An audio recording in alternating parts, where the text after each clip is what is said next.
समुद्र सपाटीपासून जवळजवळ 13,600 फूट उंचीवरती अमरनाथ गुफा आहे। आता या अमरनाथ गुफेचा शोध हा 1850 मध्ये एका मुस्लिम मेंढपाळाने लावला होता, परंतु तेव्हापासून या गुहेमध्ये दरवर्षी नैसर्गिकरित्या एक शिवलिंग तयार होतं, ज्याला बाबा बर्फानी असं सुद्धा म्हटलं जातं। आता हे शिवलिंग हे खरं तर डिसेंबरमध्ये बर्फाच्या छोट्या छोट्या थेंबापासून बनायला सुरुवात होते, कारण डिसेंबरमध्ये त्यावेळी तिथे जास्त बर्फवृष्टी असते, त्यामुळे बर्फाच्या छोट्या छोट्या नैसर्गिक थेंबामुळे हे जे शिवलिंग आहे ती शिवलिंग बनायला तयार होतं आणि साधारणतः जानेवारी ते फेब्रुवारीच्या शेवटच्या आठवड्यापर्यंत हे शिवलिंग पूर्णपणे बनून तयार असतं। आता तुम्हाला प्रश्न पडला असेल, मग भक्त त्यावेळी त्याचे दर्शन का घेत नाहीत? तर त्यावेळी भक्ताला जाण्यासारखा तिथे मार्ग नसतो, म्हणजे त्यावेळी तिथे इतका बर्फ आणि थंडी असते, बर्फवृष्टी सुद्धा होऊ शकते, त्यामुळे कोणताही भक्त त्यावेळी त्याचे दर्शन घ्यायला तिथे जात नाही आणि म्हणूनच ही यात्रा जरा ऊन पडल्यानंतर म्हणजे जून जुलैच्या दरम्यान चालू केली जाते। आता ही यात्रा दरवर्षी 3 जुलैला चालू केली जाते आणि 28 ऑगस्टला संपवली जाते, म्हणजे जवळजवळ 1 ते 1.5 महिन्यांचा कालावधी असतो या यात्रेसाठी। आणि या यात्रेसाठी भाविकांची अफाट गर्दी ही जुलै महिन्यामध्ये आणि ऑगस्टच्या शेवटच्या आठवड्यापर्यंत तेथे असते। हिंदू धर्मातील अत्यंत पवित्र मानलं जाणारं ते ठिकाण आहे, म्हणून हिंदू धर्मातील प्रत्येक व्यक्ती हा तिथे दर्शन घेण्यासाठी जून जुलैच्या दरम्यान ते ऑगस्ट पर्यंत जात असतो। परंतु दरवर्षी हे जे शिवलिंग आहे ते शिवलिंग अगदी यात्रा संपेपर्यंत राहत असतं, काही वेळा 2 आठवडे 1 आठवड्यापर्यंत सुद्धा राहत असतं, परंतु यावेळी अगदी 5 दिवसामध्ये हे शिवलिंग हे वितळलेलं आहे। मागचा इतिहास बघितला तर 2013 मध्ये हे शिवलिंग अगदी पूर्ण महिना म्हणजे यात्रा संपेपर्यंत होतं, 2016 मध्ये 29 दिवस होतं, 2018 मध्ये 10 दिवस होतं, त्यानंतर 2022 मध्ये 10 दिवस होतं आणि त्यानंतर 2024 मध्ये हे शिवलिंग 7 दिवस होतं, तर 2026 मध्ये आता हे शिवलिंग फक्त 5 दिवसात वितळलेलं आहे। त्यामुळे प्रत्येक भाविकाला प्रश्न आहे की ज्या कारणासाठी भाविक तिथे जातात तेच भाविकांना पाहायला किंवा दर्शन घ्यायला मिळणार नाही। नैसर्गिकरित्या बनलेल्या या शिवलिंगाचे दर्शन घेण्यासाठी प्रत्येक भाविक हा अमरनाथ गुहेत जात असतो आणि यावेळी मात्र हे जे शिवलिंग आहे ते शिवलिंग 5 दिवसातच वितळलेलं आहे। आता याच्या मागे बरेच तर्कवितर्क बऱ्याच संस्थांकडून असतील किंवा मंदिराच्या गुरूंकडून असतील किंवा जे राजकारणी आहेत यामध्ये राजकारण सुद्धा मध्ये आणलं जात आहे, बरेच तर्कवितर्क लावले जात आहेत कशामुळे हे शिवलिंग वितळलं जात आहे। परंतु काल तिथले जे मुख्य गुरु आहेत त्यांनी याचं कारण काय असू शकतं याबद्दल मीडिया समोर त्याचं कारण सुद्धा स्पष्ट केलेलं आहे आणि तेच कारण आपण आजच्या व्हिडिओमधून पाहणार आहोत। कारण यामागे तुम्ही बघितलं तर बऱ्याच जणांनी तर्कवितर्क लावलेला आहे। 1996 साली तिथे बर्फवृष्टी होऊन जवळजवळ 200 ते 250 लोक ही मृत्युमुखी पडली होती आणि असाच विध्वंस होतो का असं बऱ्याच ज्या तज्ञ आहेत किंवा बऱ्याच शास्त्रज्ञांनी सुद्धा त्यांनी सुद्धा तर्कवितर्क लावलेले आहेत, परंतु तिथले मेन जे गुरु आहेत त्यांनी सांगितलेली स्पष्ट भूमिका नेमकी काय आहे तीच आपण आता व्हिडिओमधून पाहणार आहोत। सो व्हिडिओ शेवटपर्यंत बघायचा आहे आणि चॅनलवर पहिल्यांदा आला असेल तर चॅनलला सबस्क्राईब करायला मात्र विसरू नका। तर रामकृष्ण हरी मंडळी, मी पूनम आणि तुम्ही पाहताय माहिती मोलाची।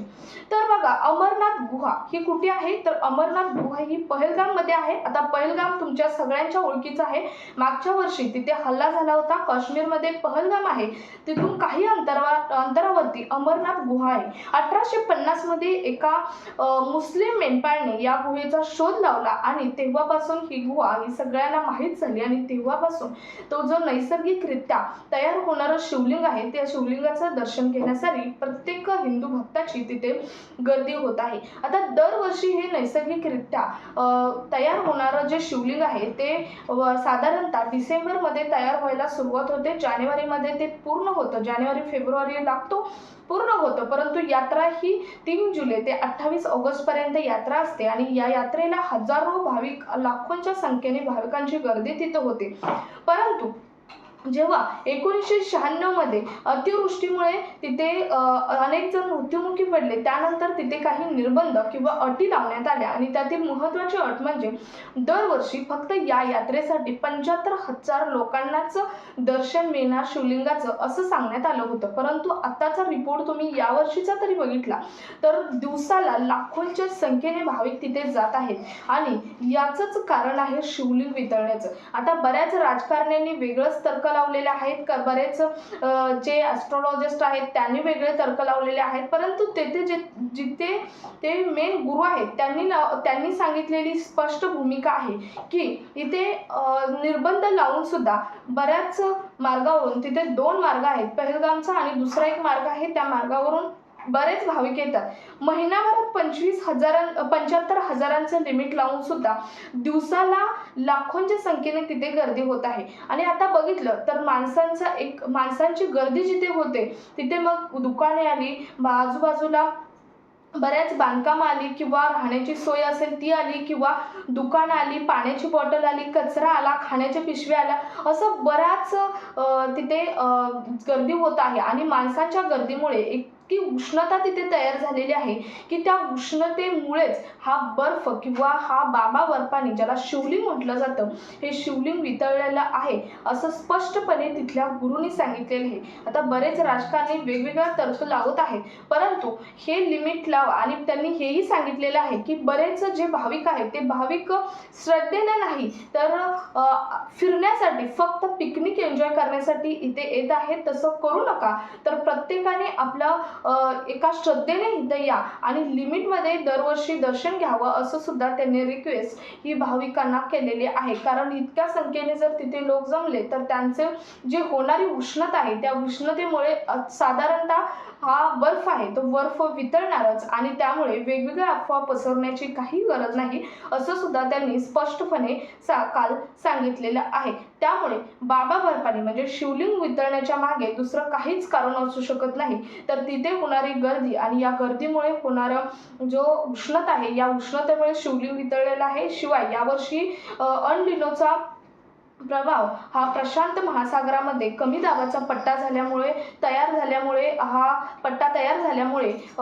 कमी दाबाचा पट्टा तयार झाल्यामुळे अल प्रभाव सुद्धा पडलेला आहे. त्यामुळे पावसाचं प्रमाण सुद्धा कमी आहे आणि त्यामुळेच हे संकट किंवा हे शिवलिंग म्हटलं तरी चालेल वितळलेलं आहे. हे संकट नसून हे नैसर्गिकरित्या, जसं नैसर्गिकरित्या तयार झालं तसंच नैसर्गिकरित्या ते वितळलेलं आहे आणि या माणसांच्या गर्दीमुळे हे वितळलेलं शिवलिंग आहे. त्यामुळे माणसांनी किंवा जे भाविक आहेत त्यांनी श्रद्धेने यावं, पिकनिक म्हणून एन्जॉय करायला येऊ नये, गर्दी करू नये. आत्ता नाही दर्शन भेटलं तर नेक्स्ट टाइम भेटेल, परंतु गर्दी करून तुम्ही नुकसान करू नये, याला श्रद्धा म्हणत नाहीत असं सुद्धा त्यांनी स्पष्टपणे सांगितलेलं आहे. तर हेच मुख्य कारण आहे तेथील शिवलिंग वितळण्याचं. कोणतेही तर्कवितर्क यामागे नाही, कोणताही अभ्यास केला तरी हेच तर्क त्यामागून निघत आहे आणि तिथल्या मेन गुरूंनी स्पष्टपणे हेच सांगितलेलं आहे. सो तुमचं यावरती काय मत आहे कमेंटमध्ये जरूर सांगू शकता. हा व्हिडिओ जास्तीत जास्त ठिकाणी शेअर करा.